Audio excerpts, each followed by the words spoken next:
едно време едно малко момиченце, което било толкова хубаво, че нямало на света по-хубаво от него. Майка му го обичала от все сърце, а баба му още повече. Добрата старица му направила една малка червена шапчица, която толкова му приличала, че навсякъде го наричали червената шапчица. Един ден, като пекла хляба, майката направила питки и казала на момиченцето: върви да види с бабата, че е болна. Червената шапчица веднага тръгнала да отиде при баба си, която живеела в друго село. Като минала през гората, срещнала кумчо Вълчо. И вълкът я попитал: къде отиваш, момиченце? Отивам при баба си да изнеса топла питка и в гърненце масло, защото е болна. Горкото дете! Къде живее баба ти? Тя живее от другата страна на селото. От другата страна на селото? Да.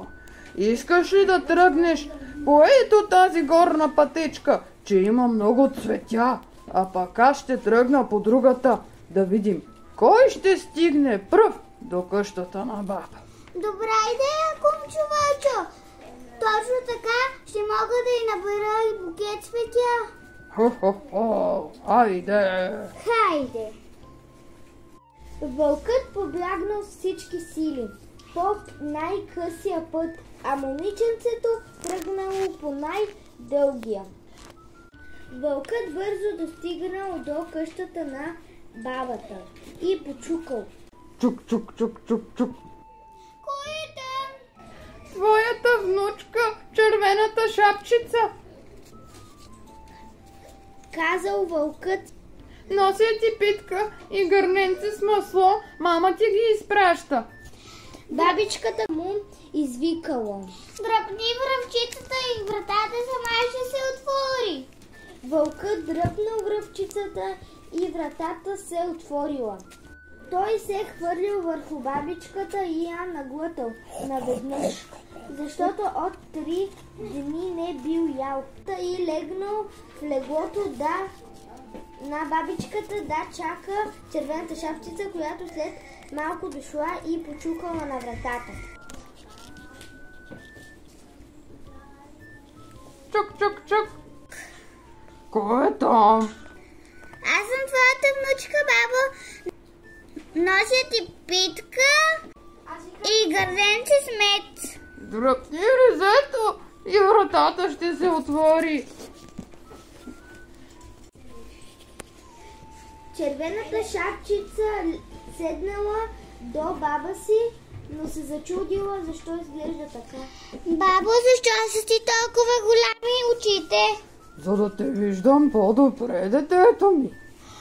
А защо ръцете са ти толкова голями? За да мога да те прегръщам по-добре, детето ми. Ами ушите защо са ти толкова голями? За да мога да те чувам. Ами краката ти? За да мога да стъпвам по-добре. А защо са ти толкова големи зъбите? За да мога да те изям.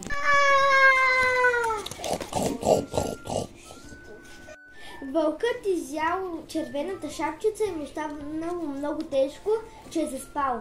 Изведнъж ловецът минал набързо и чу, че някой хърка. Той се зачудил дали е бабичка. Влязал ловецът и с неговият нож разпорил коремът на вълкът и изкарал червената шапчица и бабата.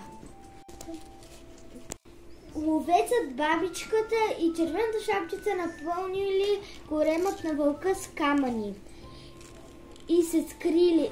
Вълкът станал и му се допил вода. Отишъл да пие вода и се удавил. Вълкът се удавил и бабичката, червената шапчица и ловецът заживели щастливо.